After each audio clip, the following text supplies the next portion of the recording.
Wi-Fi problems already. Oh, let me get this shared into EIA and stuff real quick too. Cool. Is the audio any better sounding on my end? Not really. Sounds about the same, to be honest. It's the same. Yeah.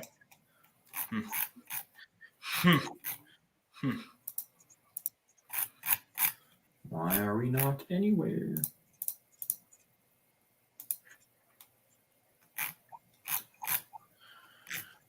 Oh, I forgot I sent out that email today. Dang it.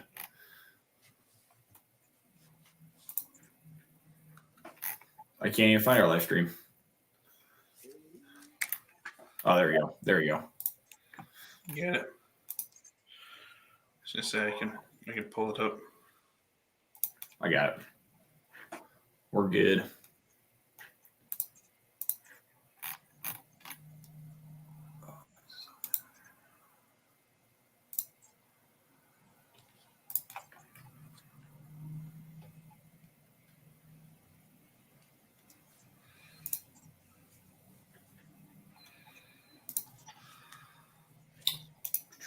Oh, how are you guys doing? We got 4 people on already. Dang, I didn't get a chance to share it yet. Give me a second. I'll be right back. Something. Awesome. All right. There you go. Okay, we got stuff shared, and Joseph will be back here in a second. We got all sorts of stuff. Look at, there we go, guys. Awesome. As always, guys, if you can like and share, that's always really helpful for us to get more reach, as usual. So if you guys can do that, that'd be great. If you guys got things you want to talk about tonight, go ahead and drop that in the comments before we get started, and we will make sure to get it added in. So, yeah, we got all sorts of stuff going on. Whew, yeah, we're up to 6 people already. This is, I think, the fastest growth stream we've had yet, Joseph. Yeah, it's awesome. Cool. Should we go ahead and jump into things? Yeah. Cool. Well, talk about upcoming games, guys. Or I guess events. We should probably change it to events because things are changing very quickly. Not just games. It's multiple event type things. First up, tomorrow night, Wednesday night, we got our shooting competition. As per the usual, every Wednesday we have a shooting competition here at Advantage Airsoft. We alternate weeks between airsoft pistol and airsoft rifle or carbine. So if you're interested in doing that, show up here before 7:30 tomorrow night. It's a great deal. We give away lots of cool prizes, and it's really fun to compete against your friends, I guess. So this week I'll show this off while we're talking about it. We're going to give away a Baofeng BF8 888 radio. These are super, super handy. A lot of you guys have these. So if you want a chance to get another one, come and compete tomorrow night. And tomorrow's carbine, right? Yes, tomorrow is carbine. Yes, thanks for clarifying. Yeah, rifle, carbine, anything with a stock, basically. Yeah, preferably semi-auto. Obviously, we don't want full auto, but I guess if you show up with a bolt action and really want to try, have at it, I guess. Why not? I mean, that would be really impressive to see someone do that. Someone do it. Someone do it. You know what? I'll do it when one comes in. Yeah. Can you compete with a pistol tomorrow night? No, you cannot. It is rifles only, unless you have a pistol in like a stock kit, like a carbine conversion kit. So yeah, that would be pretty cool. Other than that, this week, Saturday is the big event, the Return to the Farm event put on by Angry Unit 1 Airsoft. They put a lot of work into that. There's tons of giveaway prizes for that. So if you are interested in getting in on the raffle for that, please make sure you buy your tickets in advance. You can come and scan the QR code on the poster here at the shop, or you can go to Angry Unit 1 or their event in East Idaho Airsoft, and you can find that link there to get those. I was talking to TJ, to Thornton Danielson right there, commenting in the video. This week, they're really looking for some people to come and help before the event starts to help set up some stuff. So if you're interested in doing that, send TJ a message or contact them on Angry Unit 1 or comment on the event, and they can help you get set up with doing that. If you don't know how to get a hold of them, you can shoot one of us a message and we'll point you in the right direction too. But yeah, they're looking for some help to get stuff set up for that event on Saturday. So it's a free event. That's the nice thing about this. How much work they're putting into it is totally free. And so in my mind, there's lots of reason to go out and help support them since they're putting all this work into it for us. So go help support them. Let's see, what else do we have in the near future? I don't have any updates on Midway games getting planned, but I'm sure there's probably going to be something coming up in the next couple weeks. There's a big game next weekend, actually. Is it really? Yeah. So I've got a buddy who's coming out with a thermal drone next Saturday. That's the 4th, huh? Yeah, it's coming up quick. I thought we had a little more time, but that's going to be super, super dope. I was talking to Aaron about that earlier too, and he's discounting the admission price for that too. He told me it's going to be $10. Oh, shoot. Yeah. Oh, dang, dude, that's going to be awesome. Yeah, that's going to be really fun. That's going to be a super, super fun night. Fun night. And my buddy, he's a professional drone videographer, and so this is what he does professionally. And so he's got a really, really, really good thermal setup for us to be able to play around with a little bit. Yeah. So definitely that one. That's gonna be a good time. Yep. Sweet. Yeah. Thanks for reminding me about that. Yeah. So that'll be on the 4th. $10 admission at Midway. So you get discounted admission for that. He does have rentals available. So if you want to rent or have buddies that need to rent guns and want to come out and do that, just talk to Ammon at Legacy Airsoft.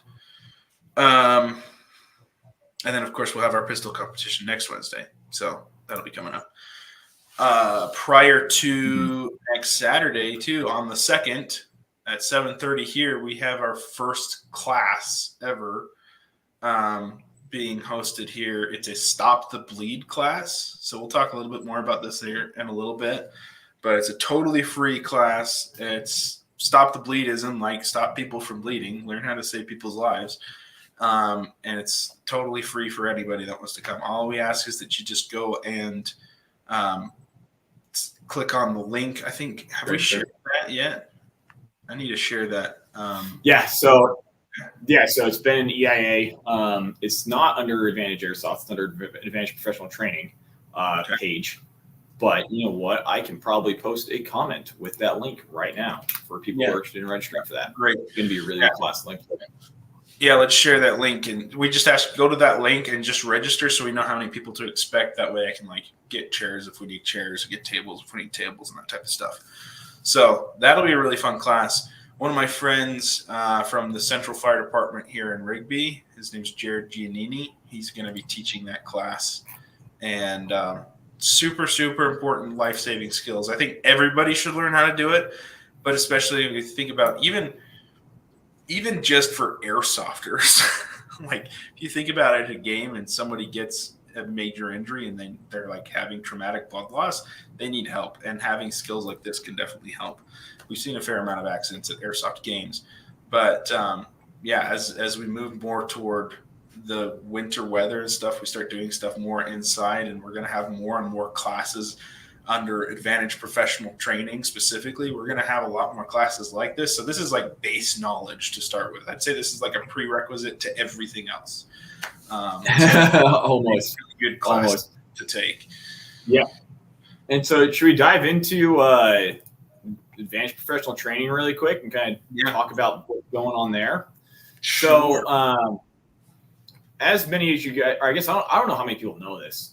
When we started Advantage Airsoft, one of the goals was to bridge the world between real steel and airsoft for training and kind of bring that to light a little bit more. While we personally haven't been super involved in that mission as much as we'd like, there have been many influencers online and everything that has really brought this airsoft to the forefront of the training world within firearms. And so we have launched, I guess this is the official launch. We've had it around for a while, but we really haven't used it, but our Advantage Professional Training Company. And that's where we're going to be hosting all of the training content. And so from CQB classes to concealed carry classes, medical classes, radio classes, we've got all sorts of training that we're building out. And we really just want to build a community for East Idaho for people who are prepared for when things don't always go your way. And so we're super, super excited about this to kind of take that next step with Airsoft, for East Idaho to help build that kind of readiness mindset in a sense. But that's kind of what we're really starting. So you're going to see a lot more of that in the emails coming out every week. You're going to see more posts coming from that, shared from Advantage Professional Training. So if you guys have things that you want to learn or specific things the classes that you want to take, send us a message. We'd love to get those set up and built out the way we can for you guys so it's effective. But we're super stoked about that. Joseph, do you want to kind of talk a little more about that and your experiences and things? So I'm gonna just like talk about me for a second, I guess. It's kind of funny, like when Derek and I first started Advantage Airsoft way back in the day with Colby, and then Hayden came in and helped out, and it's like we've always had that goal of bridging the gap between airsoft and training.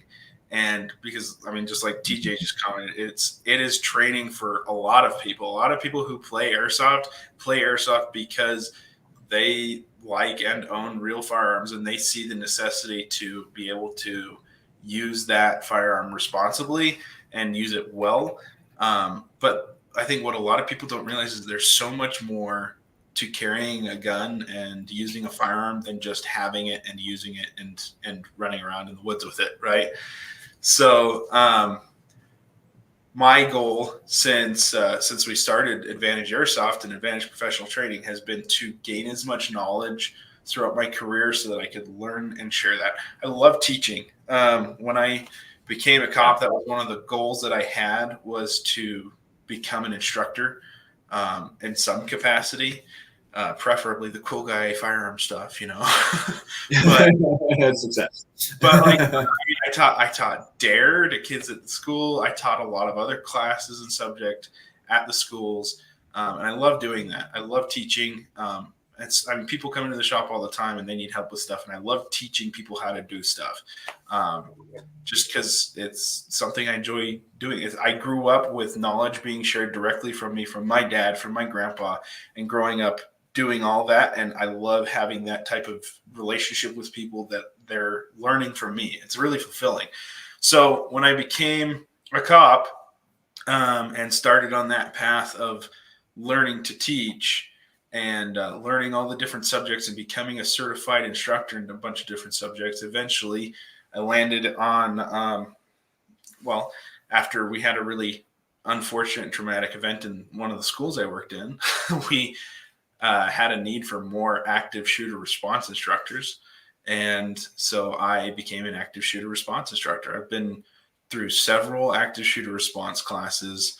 And then, of course, there's a lot of other skills that we've learned throughout the years of being involved in law enforcement. So I've started to kind of compile that knowledge in a way that we can share it and teach it with other people. And like Derek mentioned earlier, some of the first classes that we're going to be teaching right now, we're calling it our CQB 1 class. That's actually going to be on November 9th, and it's only $30. And it's the type of class that you'd expect to pay $90, $120, $150 or more for that type of class from another instructor. But we really want people to come, and we really want people to experience this opportunity to learn in this type of setting. We're planning on doing it just here at Advantage Airsoft in our cool shop space that you guys have all seen. It's honestly kind of perfect for that type of learning environment. So it's going to be a really cool class. I hope a lot of you guys come to it, because there's a lot that I feel like I can teach you, but also there's a lot that we can share with each other. It's a lot of classes that I've been through my law enforcement career. Is a lot of it is teaching each other. And so this is kind of like the perfect environment to do that. Derek and I have been involved in law enforcement training. I mean, since we started Advantage Airsoft, right?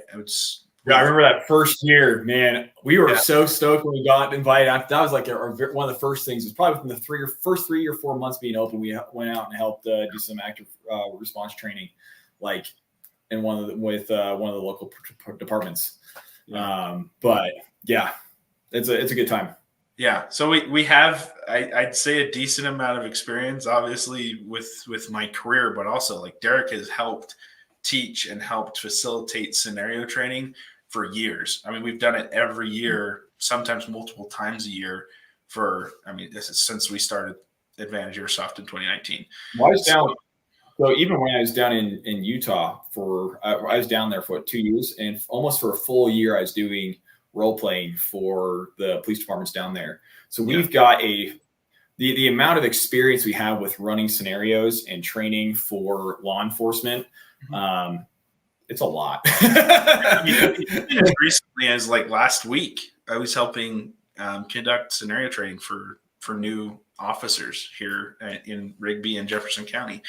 And this is the type of thing where they come to me and they say, hey, this is the type of scenario that we want. This is the subject that we're trying to learn. And, with the help of Derek and my brother Caleb, a lot of you guys know him, it's as simple as having a 2-minute conversation together, coming up with a quick plan, and we've got a really solid scenario to put people through.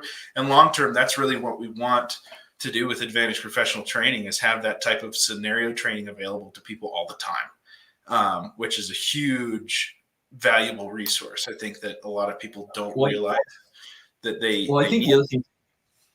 Oh, sorry, Joseph. But one of the things I think that a lot of people, I think this is a misunderstanding within the firearms world, and especially when you come to the personal defense world.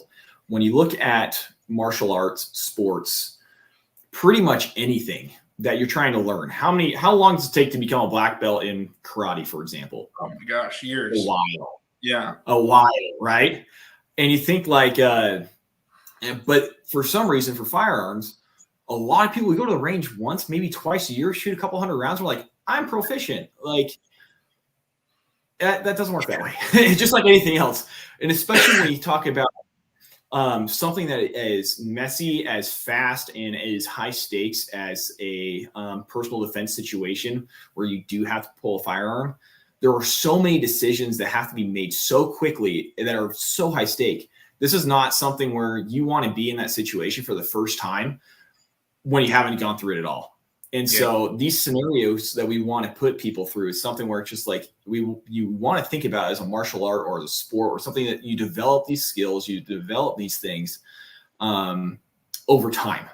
And so that's one of the things that we want to open up our facility for, is to be able to do these weekly or bi-weekly. We're still trying to work schedules out and stuff of scenario trainings, because that is how you get reps. And that's really how you get better. Is you go, you do something, you take some time off, you think about and review what you did, and then you go and do it again. It's not something where you take an 8-hour-long class and you're like, I'm a master at XYZ, because that's not how our brains comprehend for most people. Even as an instructor, there are times that I've had to take the same class, the same subject multiple times before I felt like I was actually proficient enough, especially to reteach that subject. But I think a lot of people underestimate the repetition that's needed, especially, any perishable skill, but especially something that has such a high level of stress attached to it, is using a firearm. It's just, it's crazy how, your body will remember a lot of those skills, because the stress kind of creates this, I guess, core memory type of thing, where it's like you remember and you remember how you responded and you remember why you responded, but you still have to have that repetition in order to be proficient and to get past that stress response that a lot of people feel. That's one of the things that we're going to talk a lot about in our classes, is like that reaction that we have to stress, and why we react that way to stress, and how we acknowledge it and how we work through that. And a lot of it is just through that inoculation, through repeated training. Well, It's kind of fun because like I have no real formal training. It's all been through airsoft or knowing guys or opportunities to role play, all kinds of stuff like that. That's really my experience. But it's fun when I go to a lot of these things, people look at me, they're like, where, like, how much do you shoot? How much, like, where'd you learn how to do this? I was like, played airsoft for 15 years. Like, that's it.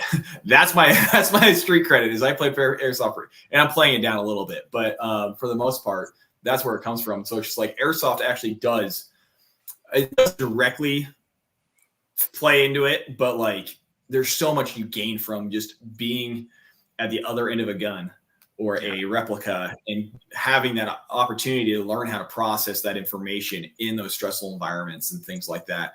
And work through your kit and work through all that stuff. And so, anyway, we're super stoked about this. Yeah, we're super stoked. It's something that we've had a passion for a long time for.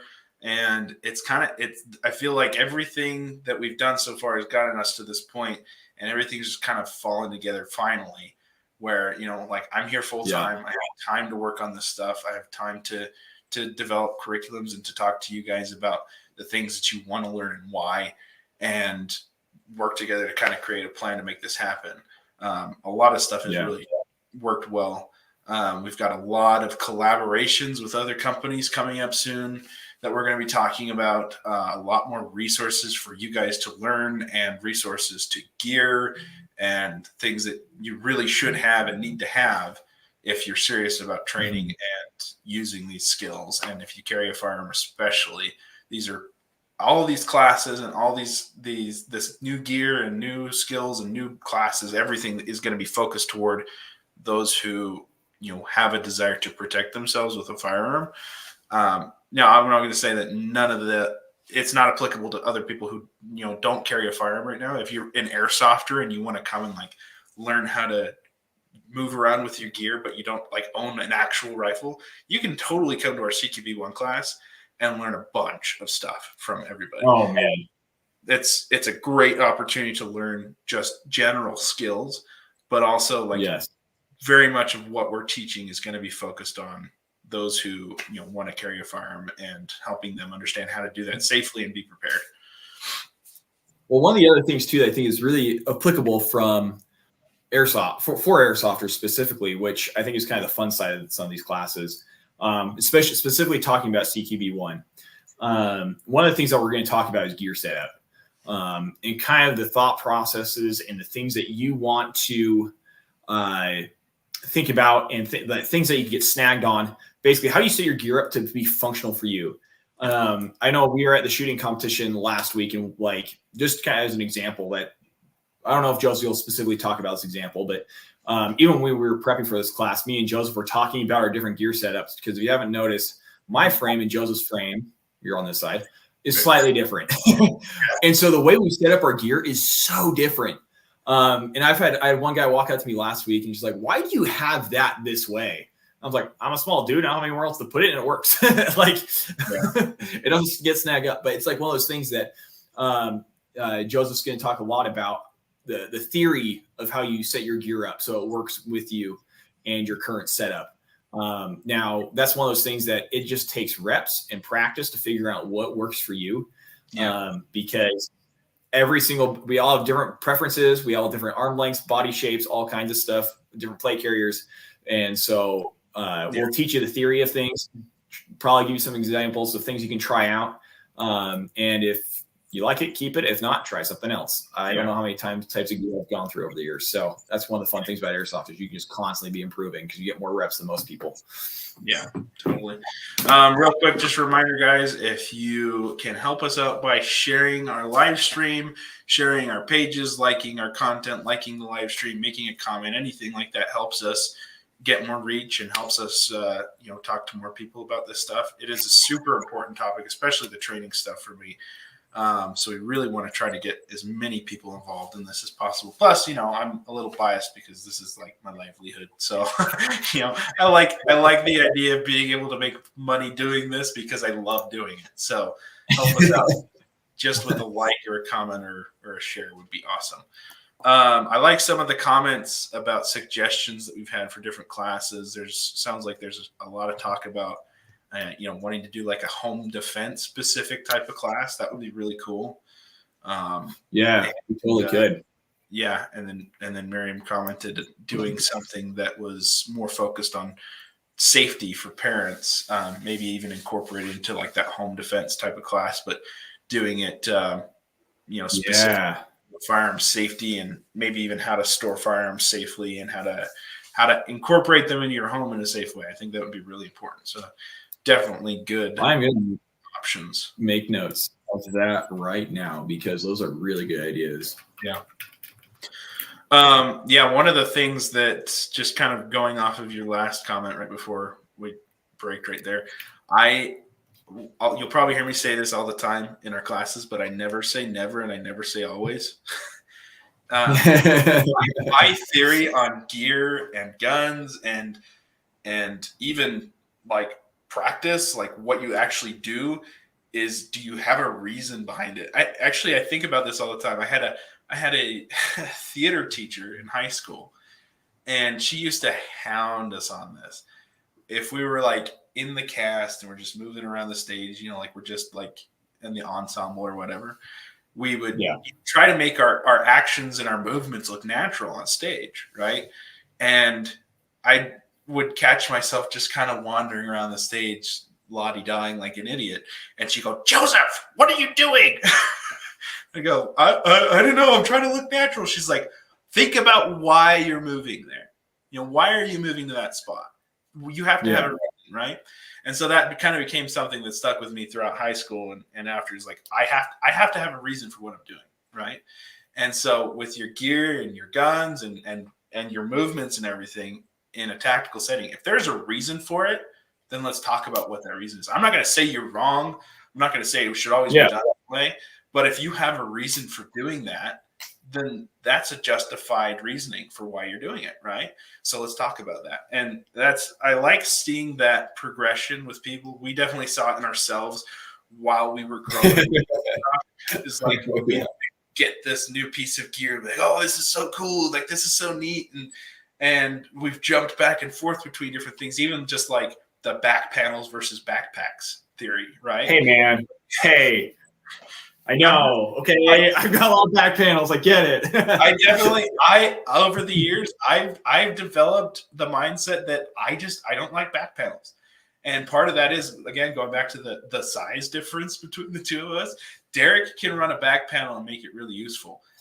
I can't stand the idea of having to reach onto my back to try to grab something that I want personally. So I run a backpack 90% of the time. If I need something in my back, it's in a backpack so I can take it off, right? So it's just that theory behind having a reason for why you do stuff. We'll talk a lot more about that in all our classes. If you do something and I'm like, that was a little weird, and I ask you like, hey, why'd you do that? It's not like, you're wrong. Dude, why'd you do that? You shouldn't be doing that. I'm not going to say that, right? I'm just going to ask you, hey, why'd you do that? I want to know what's going through your mind while you're making that choice. So, and a lot of times, like I've talked way too many hours about gear with anyone from like legit LE dudes or military dudes and stuff. And you learn so many things. Like I remember I was talking to one of my buddies, and he's SWAT and some cool military guy. I don't know exactly what his background is, what from that standpoint, but I talk to him all the time. I was like, why do you do this? And he's like, XYZ reason. I was like, that doesn't make any sense, dude. And then he's like, but for my specific situation, in this scenario, it works perfectly. I was like, that makes sense. Let me think about that again. See, does that apply to me in any way? Most of the times, like, no, I still think he's wrong. But but it works perfectly for him for his specific scenario.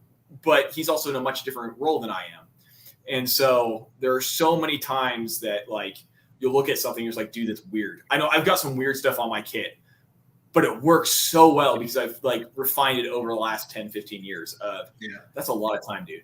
But of just trying stuff. So anyway, if you can tell, we're passionate about kit. CQB1 is not all about kit. We promise. You're going to learn a lot of really cool stuff. But that is one thing that's super, it's fun. No, it's like Miriam just commented. It totally makes sense why running scenarios are so important, because it's like, how many times I'm trying to remember who it was I was listening to. It was probably Grantham. I think I was watching Grantham's video, and he talked a lot about how, you run your gear on the flat range and it operates a certain way, right? But when you actually run your gear in the environment that you might end up in, you might totally find yourself in a totally crappy environment, and you might find that your gear doesn't work, right? Yeah. I mean, it's a totally different environment, and so you have to run your gear and you have to run your skills in those different environments and in those different scenarios to be able to know what works and what doesn't work, right? And you see this a lot with law enforcement, right? Being the big bad, I've got my uniform on, everyone's going to listen to me type of thing. It is not going to work in every scenario, and is not going to work with every person, right? Sometimes you have to learn to mellow out and be the soft, quiet, kind, compassionate type of person to end up really finding the solution to that scenario. And that's one of the things I've loved seeing doing law enforcement training for so long now, is that you start to develop individuals as they're learning these new skills, and how they react and how they respond to different scenarios is a lot more diverse than a lot of people might think. It's not all just about kicking doors and stuff, but it's how you react and how you respond to the scenario that's going to determine how it ends up. But kicking doors is fun. So kicking doors is fun.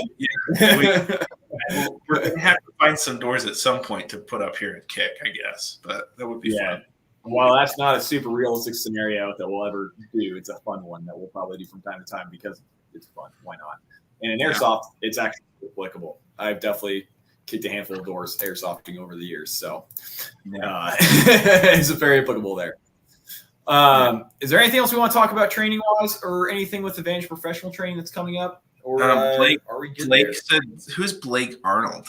He said something about speed soft classes. I don't even understand that, but whatever. Blake, you can teach those, because I'm pretty sure you know more about speed soft, more about that than me or Joseph combined, honestly. Because other than potentially some game theory, I might be able to get you on that if we start talking 5v5, which I would love to do sometime. I would just once. I want to do like a legit, not speed QB because it's trademarked, but speed soft tournament 5v5, like full 9 yards.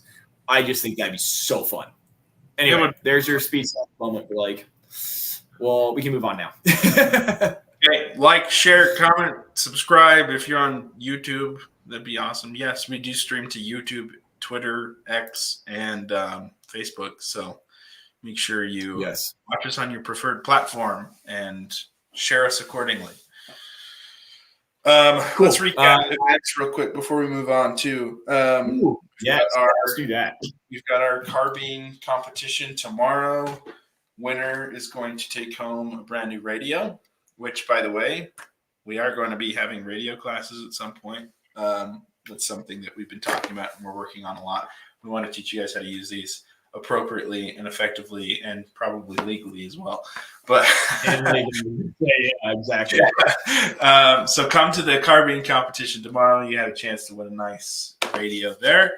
The Saturday, there's the event at the farm, Return to the Farm. So make sure you go look at Angry Unit 1 for information on that. It's also posted in East Idaho Airsoft. Next Wednesday will be our pistol competition, going back to that. And then next Saturday, big event at Midway, $10 admission. And we're going to be getting a lot of really cool footage from Derek's buddy from that thermal drone camera. So that'll be super cool. Yeah. Did I miss anything? I don't think so. Cool. I think that was good. Yeah. What was that? The Stop the Bleed class on the 2nd at 7:30 as well. So yes. Cool. What's next?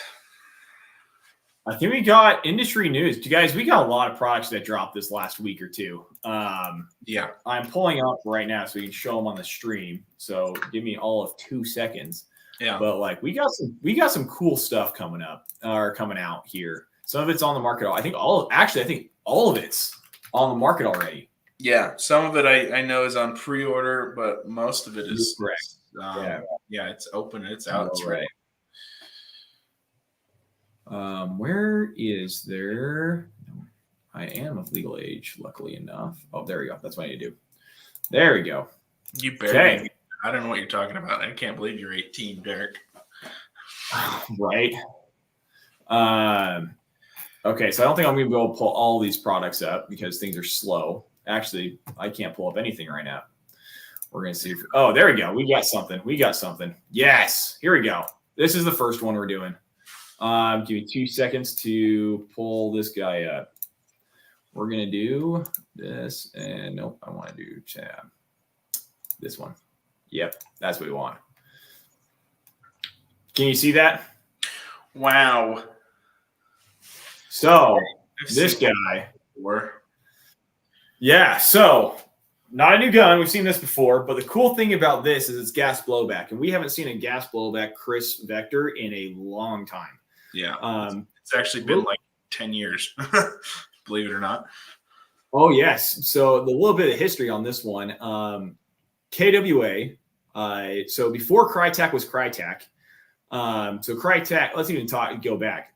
Crytek is owned by Chris USA. Chris USA is the maker of the Vector. And so before Crytek existed, KWA owned the trademarks for Chris products. Specifically Vector, I can't speak about other Chris products. And so KWA made a dope Vector, and it was awesome, and it worked great. But Crytek then launched, as we know, all of their whole Trident series and their Alpha series. And somewhere in there, Crytek's like, or I guess Chris is like, hey, we're pulling those trademarks from KWA. So KWA had to stop selling those. But as you can still find KWA Vectors on the used market. They're awesome. And they were going for crazy high prices. And so Crytek last week launched a gas blowback Vector. We haven't seen one yet. I don't know. The first time we'll see it is probably at SHOT Show in January. So we'll definitely talk about that when that time comes. Yeah. But yeah, so that's super exciting to have a gas blowback Vector. What are your thoughts on it, Joseph? Let's hear your super opinionated thoughts.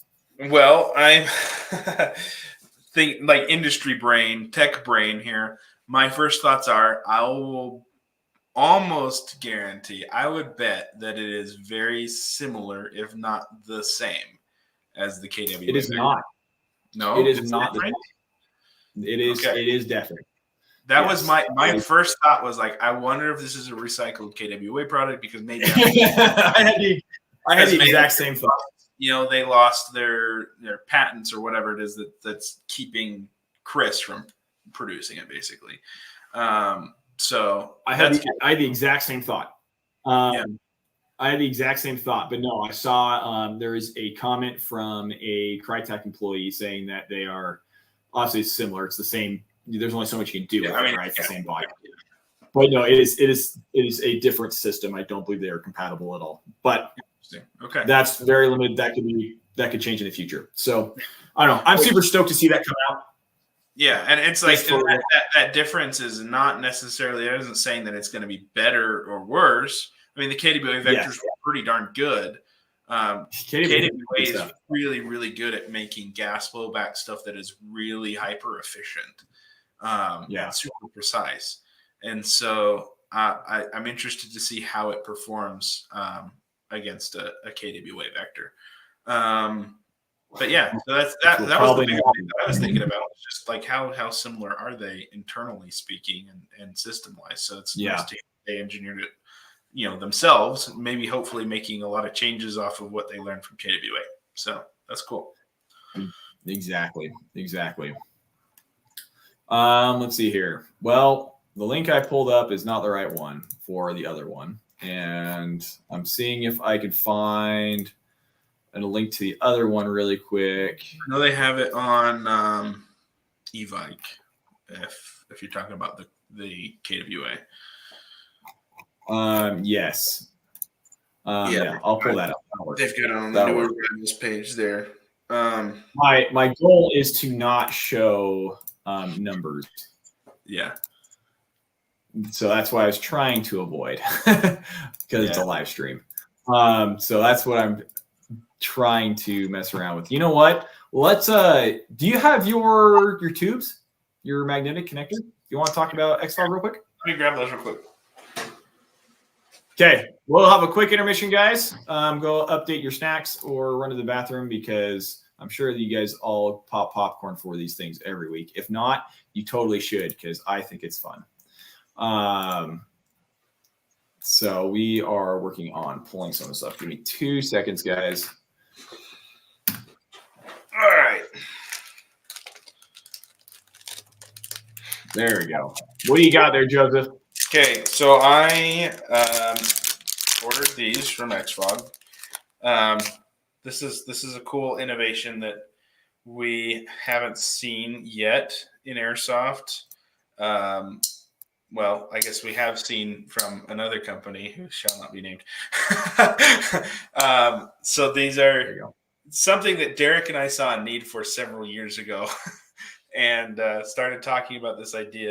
So I'm excited for XFOG to have released this before I could come up with it myself.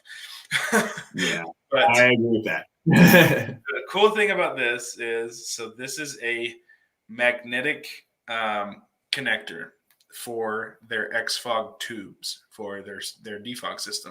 So this here is a nice little angled elbow piece that would mount on the inside of your lens.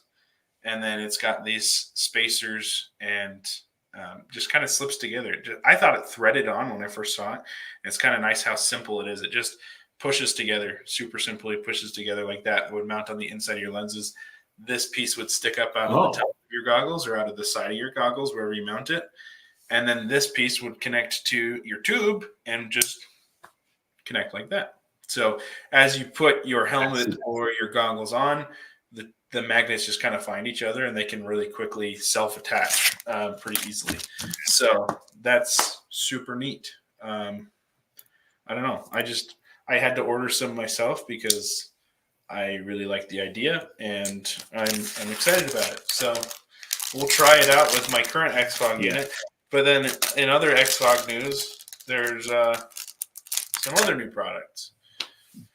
So what exactly is their new? I think I wouldn't call them so much new products. They seem to me more just.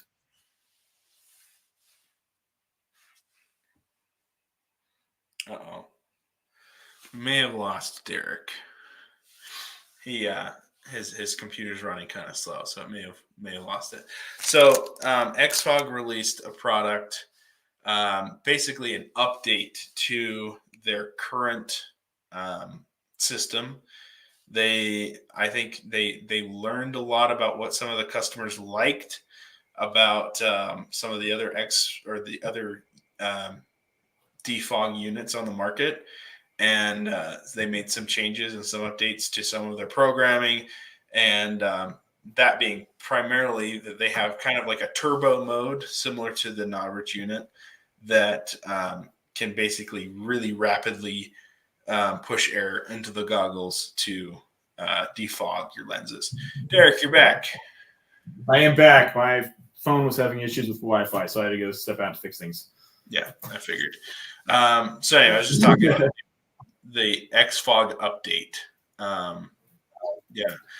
They've got a pretty good breakdown of all their different updates to that. I'm going to see if I can pull it up real quick. But I don't know. What are your opinions on the XFOG update? I don't. To be honest, I think it's long overdue, and glad they did it. But I don't think don't rush out and buy a new XFOG unit. I don't think it's groundbreaking or anything insane, but I think it's well needed and it's added a lot of features that I wish that it was launched with, and I think it kind of brings up to current market standards. So, especially with some of the alternatives that are coming out, I think it kind of brings it back up to the top where it was before. It was starting to, I think it was starting to get left behind because there are some cool features that it didn't have, and so now I think it's getting where it's getting back up to top of market, which I think is really good just to see a nice little product bump. But I don't think I've got an older XFOG. I'm not planning on updating it. I don't really use mine a whole lot at this point. But yeah, they're awesome products. Fog, they're great. I'll go through some of the updates here. I looked up. They've got a Facebook post that breaks down everything. So if you guys want to look that up, you should just look up XFog on Facebook or other social media. I'm sure they've got it listed there. So the first new update, they call it a quick clear mode. So you end up holding the button for 3 seconds, and the fan goes well over their typical 100% rate to push air into your goggles faster. Other update, they're doing Type-C USB charging again. Like you said, kind of long overdue. Okay, so, I may update for that reason alone. And that's I'm running out of micro USB cables to charge my XFog off of. Like sometimes I'm having an XFog because I can't find a cable anymore. But I have tons of USB-C. They added a rubber charging port cover to their units now, so you can't get dust and moisture in there as easily. All their units are individually serialized now to track like repair and warranty stuff. I mean, that makes sense. This one, I'm kind of excited about this. I have an XFog unit that's kind of old and it is kind of noisy. It's probably one of their first units. Honestly, it's very old. And I know they've updated their fans several times since then, but the fan that I have in this one is really noisy. So I'm excited to hear they've got enclosed ball bearing fans now. So their fans have an actual ball bearing assembly that they ride on. So they're super smooth, which I'm sure will, completely eliminate that noise. So, and I don't think that their current production fans make much noise at all either, but that's just something I've noticed with mine that's like 7 years old. A lot of dirt and junk in there. This is a cool thing. They include the universal magnet adapters in the kit, which is cool. Ooh. But yeah, everything else, and then they updated the look on the boxes basically. This is the coolest part though. This is what really is attractive to me. This is really impressive. Same price. So they haven't charged any extra for all the updates and all the innovation, everything that they've done now to really keep their top spot, I think. And it's all for the same. Well, that's coming off of this year price drop. They came out and they dropped their price even more. Oh, exactly. And so they dropped their price. And then they released basically a new product with the same price. So it's pretty cool. Really impressive stuff that they're doing down there. We'll have to get some of those new units in at some point. I don't know when that will be, but we'll get some in, I'm sure. I know that we've connected with them directly before. I need to reach out to him again and just see if we can get some direct. Remind me, I talked to him like 2 weeks ago. So we'll get it done. Should we jump through some of these comments and we'll go into that last product? Yeah. Let's see here. Comments really started moving in. Let's see here. Do we see comments on YouTube? Yes, we do see comments on YouTube. We see comments on YouTube and Facebook. We haven't had anyone jumping on Twitter yet, so I can't say for sure, or X. But I think we'll see comments there. I don't think we can post to X from here, but we can get YouTube and Facebook without a problem. Let's see here. Are we going to SHOT Show? Yes, I am. Yes, we just got. It's like 99% sure we're going. There's obviously life can still happen, but I'd be surprised if we don't go at this point. Yeah. So we'll be going almost for sure. Where do I find all this stuff, TJ? That is a really good question. Social media and being really well connected after the last 15 years, I just see stuff that as it pops up. Facebook knows my browsing habits, so that's how I find out about stuff quickly. Is that stuff? Yeah. Okay, let's see here. Trevor, welcome. Glad you can make it. We're up to 7 people again. Well, should we talk about the last one? Let's talk about the last one. Yeah, let's talk about the last one. I know Landon seems very eager. Okay, here we go. So this is the Lithgow Arms F90 by KWA. This is a gas blowback bullpup. That's all I know about it, really. I don't know a whole lot. This was developed actually specifically for a military or the training system. I can't remember which one it was. But think it was Europe somewhere. Whoever uses It's got to be, yeah. Yeah, so it's Europe somewhere. Like, I can't remember exactly where at.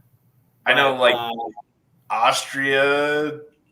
I can't ever actually remember if it's Austria or Australia or both. I don't know, but I know that they use like the OG, and to me that's really what it is. It's an OG, but it's an updated OG. Let's be real.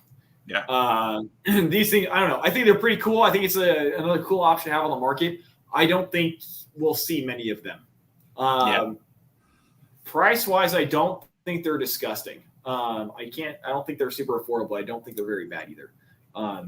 For what you're getting, at least. I think that was because it was specifically made for a military, probably a military contract, a training contract, probably. I don't think that they expect this to sell super well in the airsoft market because it's so unique. Being a gas blowback, being a updated AUG, I don't expect this to see a lot of use within the general airsoft market. Now, if you want one, we can get them, and we will gladly look at it with you. But I don't really expect this to be a thing you see on the field every weekend. Yeah, especially during gas blowback. I bet you, I'm calling it right now. I bet you anything, KWA will launch this as an AEG next year.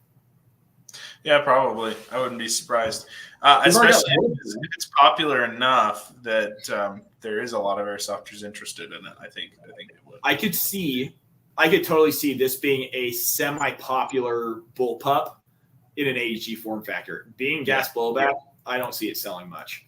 But it's kind of like the P90 thing from a couple years ago. It's like P90s are like they've been around forever. They've gone through like relatively zero updates, and it's kind of the same thing with AUGs. Like there's some cool aftermarket AUG setups, but it's pretty much the same thing that we've been seeing for the last 20 years.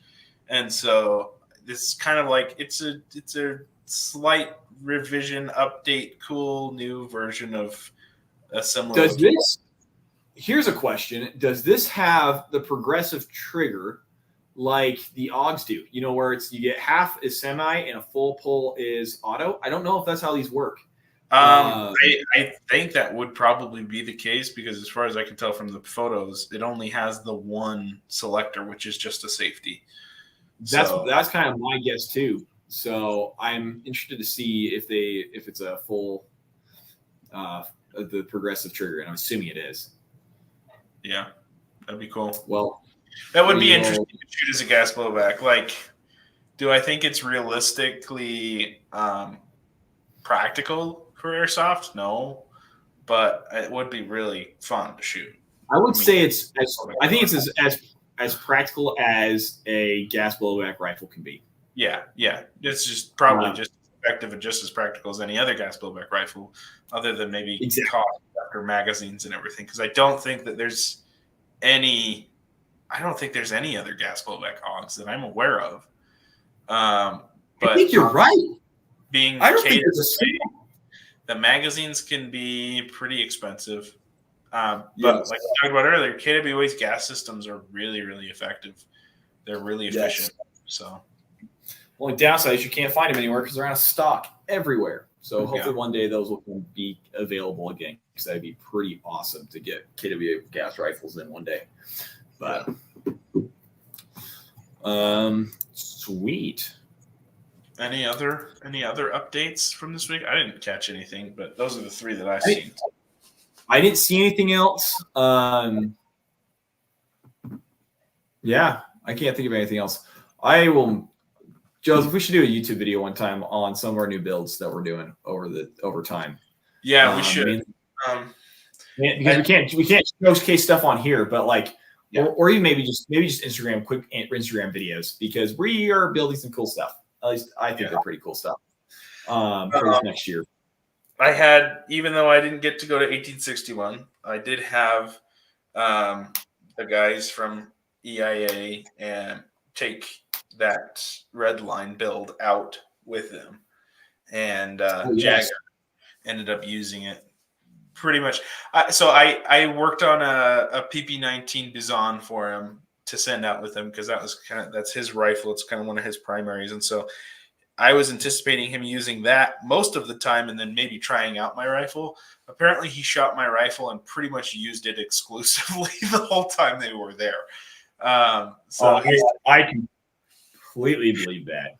Yeah, he posted something to Instagram and tagged us in a story and says it's absolutely like the most efficient and most effective long range gun he's ever shot in there. So I was pretty excited about that. You and I have talked a lot about getting some shot cams, some scope cams, and especially with these longer range builds that we've been working on, getting some good footage to kind of just show what's really possible in airsoft. Honestly, it's that Redline kit really it's insane how effective it is. Dude. I can honestly say, here's a selling point. I have been shot half as much since I started using that gun in games because I outrange everything else on the field. I believe it. That being said, I haven't gone up against some of the newer stuff that we've sold recently and built for people. Yeah. So maybe they'll be able to match my abilities now. But yeah, I have honestly been able to prevent getting shot just because I can shoot from so much farther. It's cheap. So. Yeah, I'm excited. This isn't going to be a long range build, but I'm doing an HPA MP5 setup, and I'm probably 2 weeks away from having it totally done. Besides some of the accessories that I am shipping from far away overseas, and it'll eventually get here. But we're getting pretty close. We're getting close, and we'll make a little Instagram reel for that one. I don't think we'll do a whole video. That one's gonna be pretty sweet. Sweet. I think getting some more videos out would be awesome. I think especially highlighting some of those builds. Maybe we could work out some longer form YouTube videos on some of those, just highlighting what they are and how they perform. Yeah. That'd be cool. Well, that'd be way fun. But we'll get to it one day. I'm sure it's on our long to-do list of things. Mm-hmm. Cool. I don't know if they're ever going to do a scope switch for airsoft. Somebody's got to eventually. China. They released. They were like out 2 weeks after they released the real one. What the heck? You can get them on Amazon. You can get them on Amazon, dude. You can get Repro scope switches on Amazon now. That's crazy. And they are incredibly affordable for what they are. Incredibly affordable is all I'll say. If you want to go find them on the dark corners of the internet, I did not tell you to do that. So yeah. Landon, I was looking at TJ's LMG build. If you want an LMG, we could definitely do that pretty easily for you. Actually, you should totally do an HPA LMG build. Well, I have an MG36 that weighs almost nothing, and that's my dream, is to have a good LMG kit dropped into that for sure.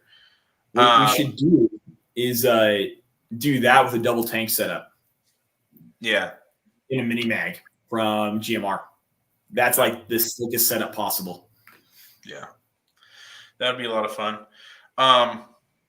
Landon, your question about sponsorships, we're kind of working on, I guess, revamping. We're just looking at things for next year.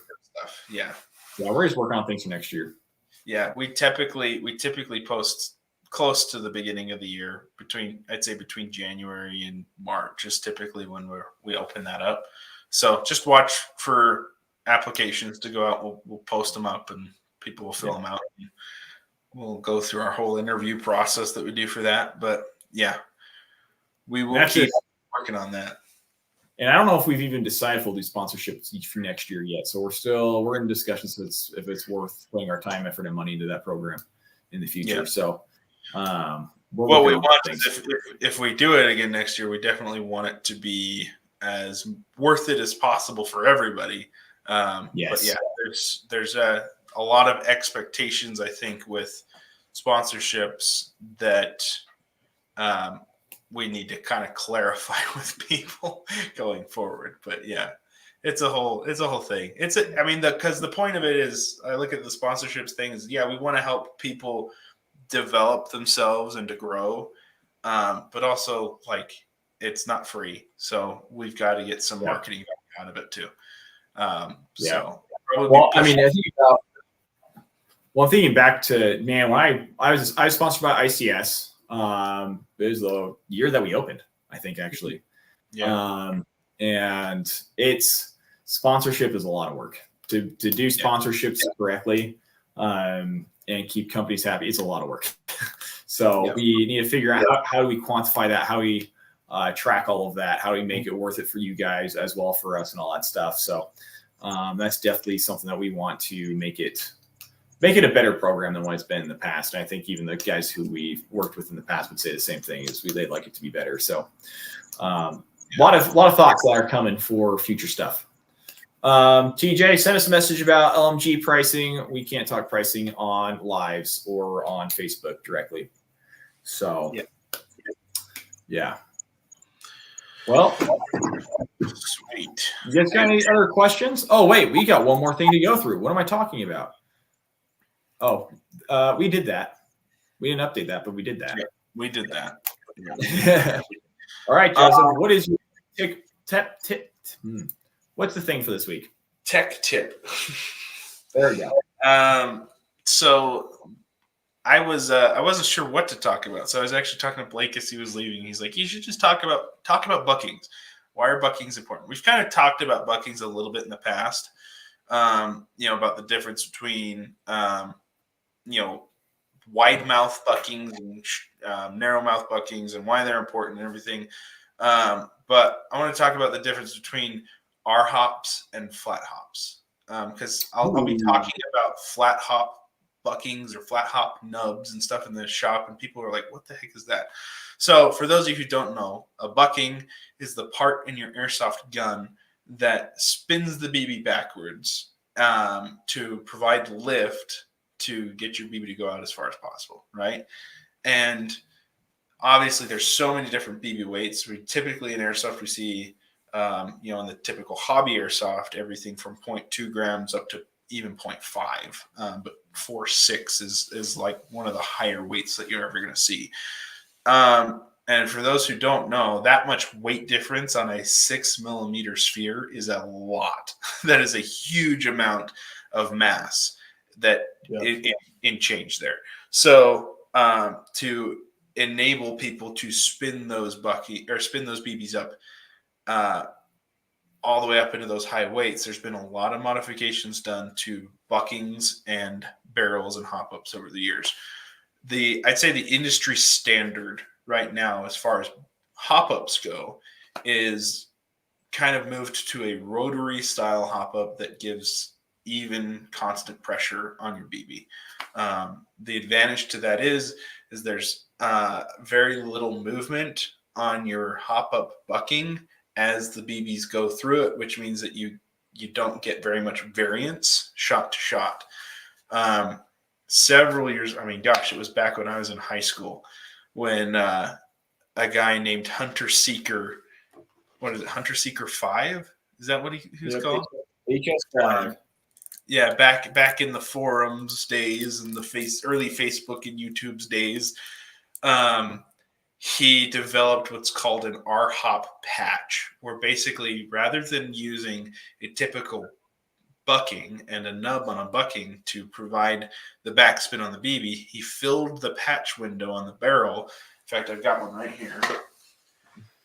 He filled the patch window on the barrel completely with a rubber tube that he cut to be able to give constant and total enveloping pressure on the BB. So this is an example of an R-hop patched barrel. Let it focus there. This is actually a Blomquist in Meridian. It's very, very heavily used. You can see the concavity on the top of that thing because it is so worn out on the inside that it shows on the outside. But that typically on a regular barrel, that window would be wide open, and then the nub on the inside of your bucking would actually it would dimple downward and spin your BB. But you get a lot of variance with the typical bucking. So this is an example of a flat hop bucking, which is another mod. Before our hops, people would flat hop their buckings, where they would actually take a razor and shave off the nub on the inside of the bucking, so it's just totally flat. And then they'd use a larger spacer to put flat pressure straight down on the BB to give it more spin. Mm-hmm. So our hop came out of flat hop, and now our hop is relatively common. I mean, we sell barrels, Prometheus barrels here in the shop with pre-cut, pre-fit our hop patches ready to just drop into. Yeah. I used to charge when we first opened, I think I charged $55 to our hop a barrel, because this is something that we had to do by hand. I mean, I didn't even cut them with a jig initially. I actually cut them by hand and measured them by hand and then fit. I remember having to do that myself a few times. Like, I'm so glad. Well, this is the super exciting thing too. Is like 2013 is when our hop was like hitting the market, and people were like, "Oh, this thing works."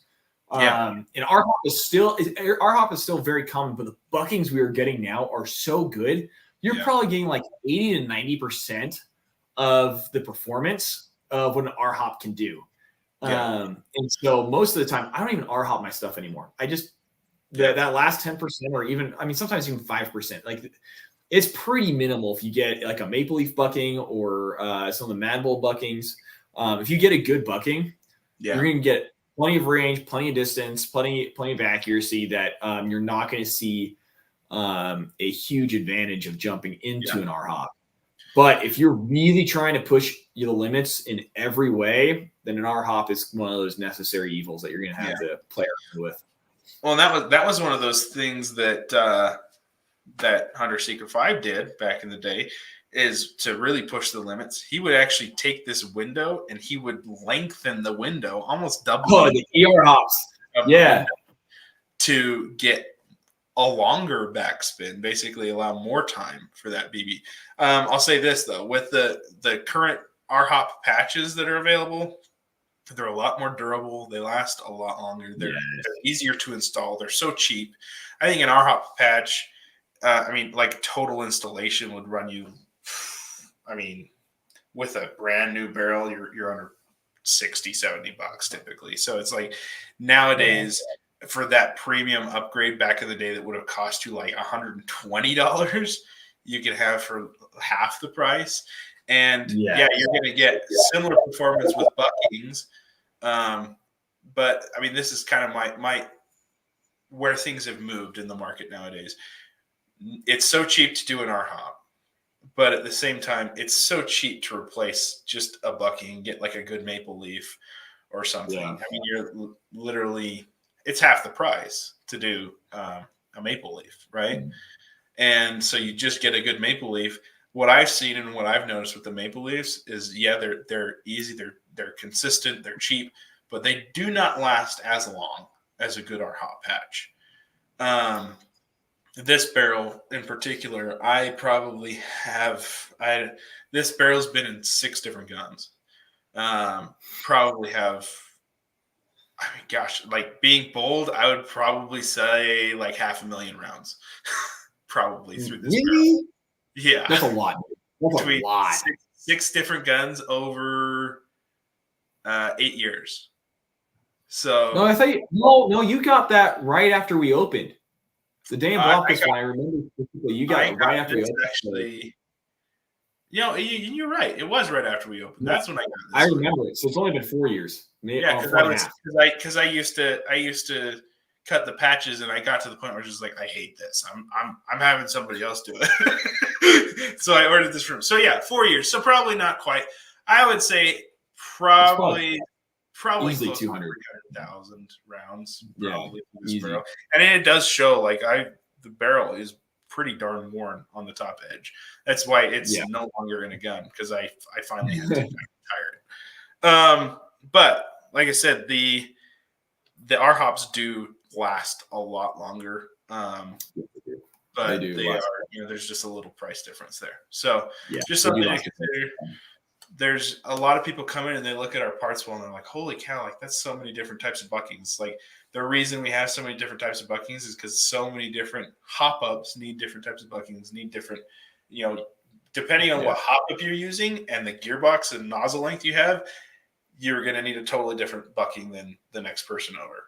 And so there's a lot of different versions of buckings, and then there's different tensions and weights and things like that are necessary to hop with the right FPS and the right weight BBs and all that stuff. So there's your tech. Your tech tip is hop ups are complicated. Come talk to us next time you do it.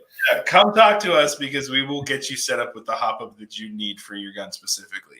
As new products come out, I try to try them out frequently so that I know like what's new and what works well and what doesn't work well.